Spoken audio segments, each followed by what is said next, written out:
اس کا علاج خالد رضی اللہ عنہ نے یہ سوچا کہ دشمن کے کسی ایک بھی سپاہی کو زندہ نہ رہنے دیا جائے۔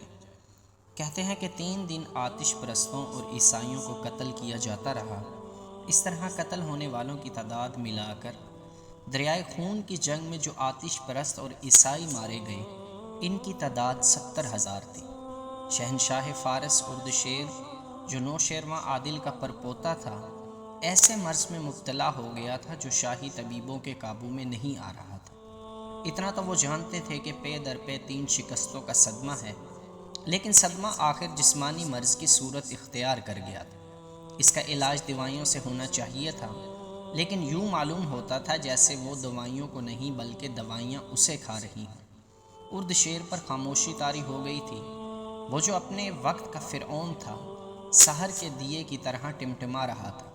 طبیب اس کوشش میں لگے رہتے تھے کہ اردشیر تک جنگ کی کوئی بری خبر نہ پہنچے، لیکن یہ ممکن نہ تھا۔ وہ جب بولتا تھا تو یہی بولتا تھا کہ آگے کی کیا خبر ہے۔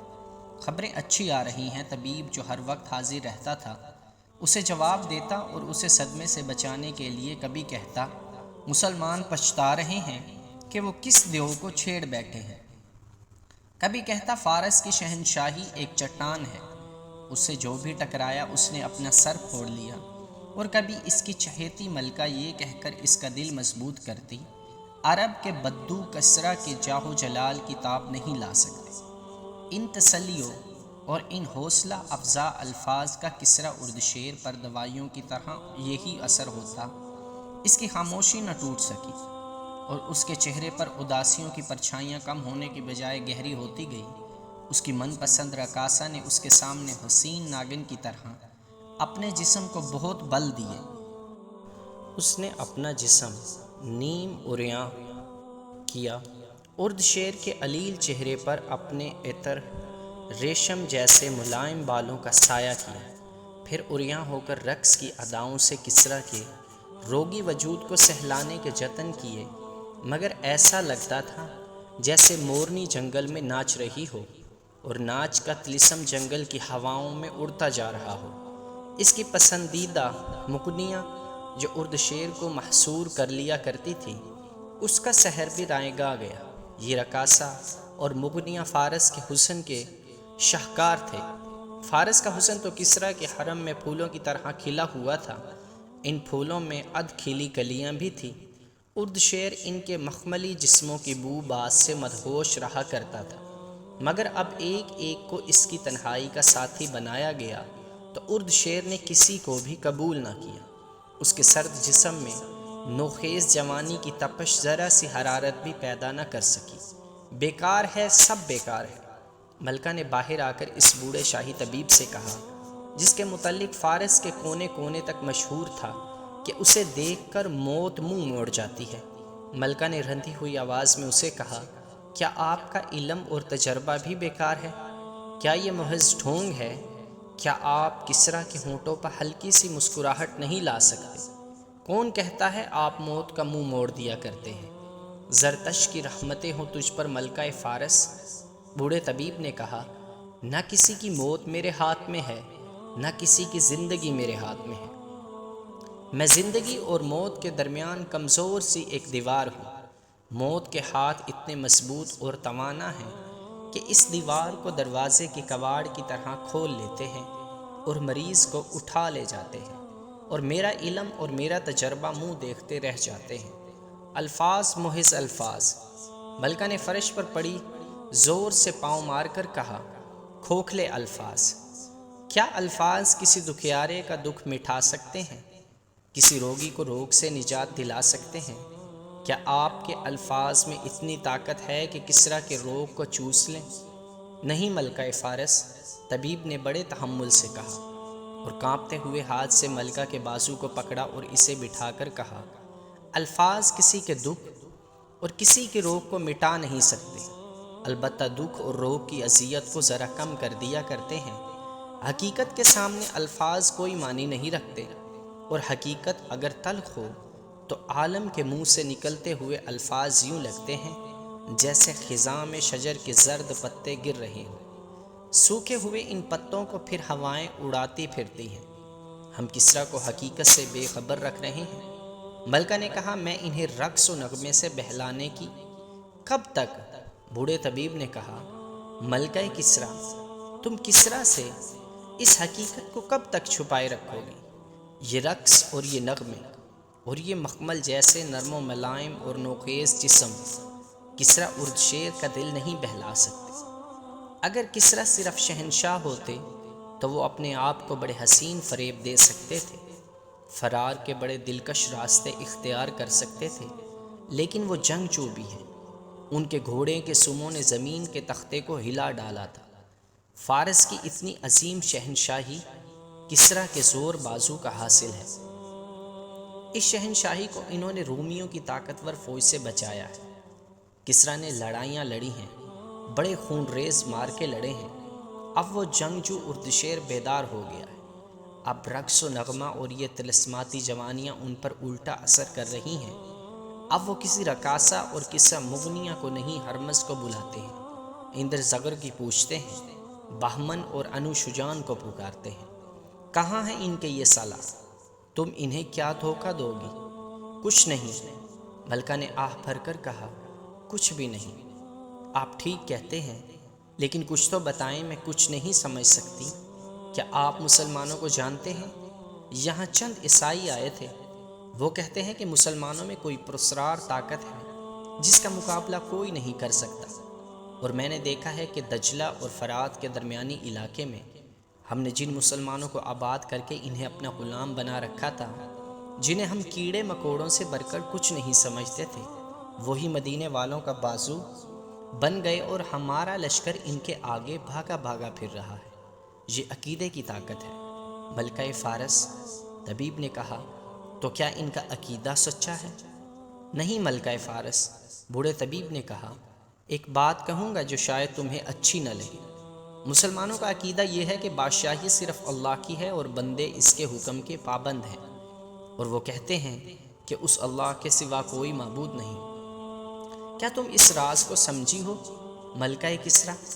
نہیں بزرگ طبیب، ملکہ نے جواب دیا، میں نہیں سمجھ سکی۔ بادشاہی تو ایک خاندان اور اس کے ایک فرد کی ہوتی ہے، اس کا انجام تم دیکھ رہی ہو ملکہ کسریٰ۔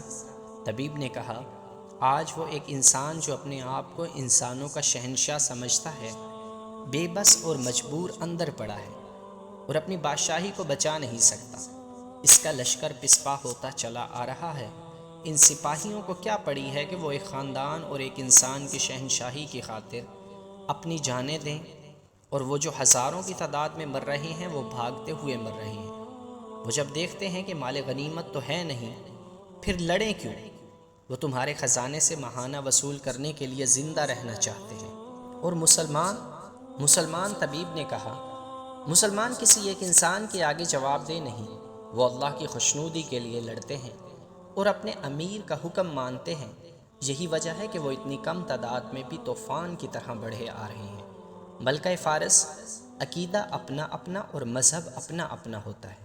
میں علم اور تجربے کی بات کرتا ہوں۔ جب ایک خاندان اور ایک انسان اپنے آپ کو شہنشاہ بنا لیتا ہے اور انسانوں کو انسان سمجھنا چھوڑ دیتا ہے، تو ایک دن آتا ہے کہ وہ اپنے ساتھ اپنی فوج کو بھی، اپنی رعایا کو بھی تباہی کے گڑھے میں پھینک دیتا ہے۔ میں نہیں سمجھ سکتی۔ ملکہ نے کہا، میں سمجھنا نہیں چاہتی، میں صرف یہ چاہتی ہوں کہ کسریٰ صحت یاب ہو جائیں۔ کچھ کرو بزرگ طبیب، کچھ کرو۔ کچھ نہیں ہو سکتا۔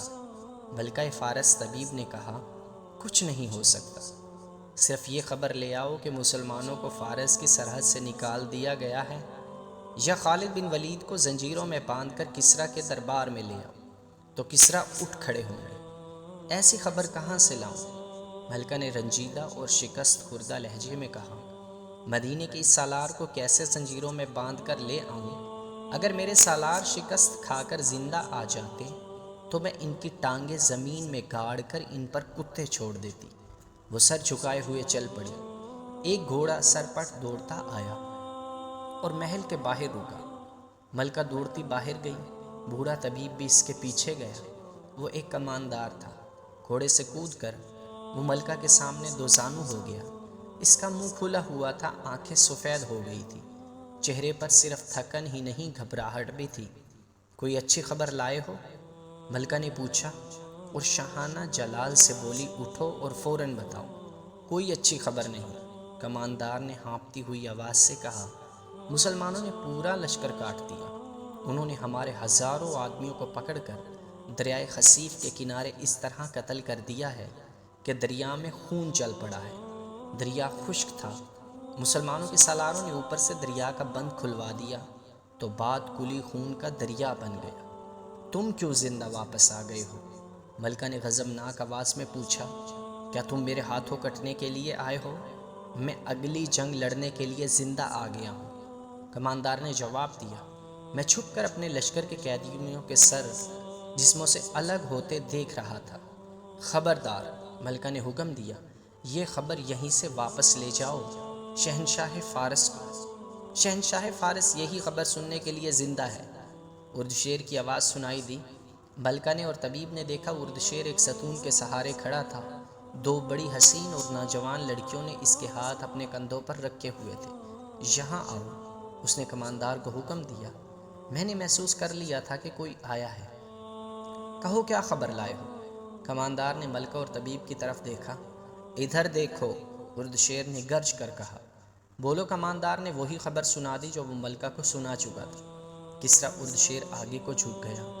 دونوں لڑکیوں نے اسے سہارا دیا۔ ملکہ نے لپک کر اس کا سر اپنے اوپر اٹھایا۔ بوڑھے طبیب نے اس کی نبض پر انگلیاں رکھی۔ ملکہ نے طبیب کی طرف دیکھا۔ طبیب نے مایوسی سے سر ہلا دیا۔ فارس کسریٰ اردشیر سے محروم ہو گیا۔ طبیب نے کہا، محل میں ہڑبونگ مچ گئی۔ اردشیر کی لاش اٹھا کر اس کے کمرے میں لے گئے جہاں اس نے کئی بار کہا تھا کہ عرب کے ان لٹیرے بدھوؤں کو فارس کی سرحد میں قدم رکھنے کی جرت کیسے ہو۔ اس نے اسی کمرے میں ولید کے بیٹے خالد رضی اللہ عنہ اور حارثہ کے بیٹے مثنیٰ کو زندہ یا مردہ لانے کا حکم دیا تھا۔ اپنے حکم کی تعمیل سے پہلے ہی اس کمرے میں اس کی لاش پڑی تھی۔ وہ شکستوں کے صدمے سے مر گیا تھا۔ ملکہ نے حکم دیا کہ لڑنے والے لشکر تک کسریٰ کی موت کی خبر نہ پہنچنے دی جائے۔ مسلمانوں کے پڑاؤ میں ایک گھوڑا سرپٹ دوڑتا داخل ہوا۔ اس کا سوار چلا رہا تھا، کہاں ہے ولید کا بیٹا؟ گھڑ سوار بازو بلند کر کے لہراتا آ رہا تھا۔ باہر آ ابن ولید۔ خالد بڑی تیزی سے سامنے آئے۔ ابن ولید سوار کہتا ہے، تجھ پر اللہ کی رحمت ہو، تیری دہشت نے اردشیر کی جان لے لی۔ کیا تو پاگل ہو گیا ہے ابن حارثہ؟ خالد رضی اللہ عنہ نے آگے بڑھ کر کہا۔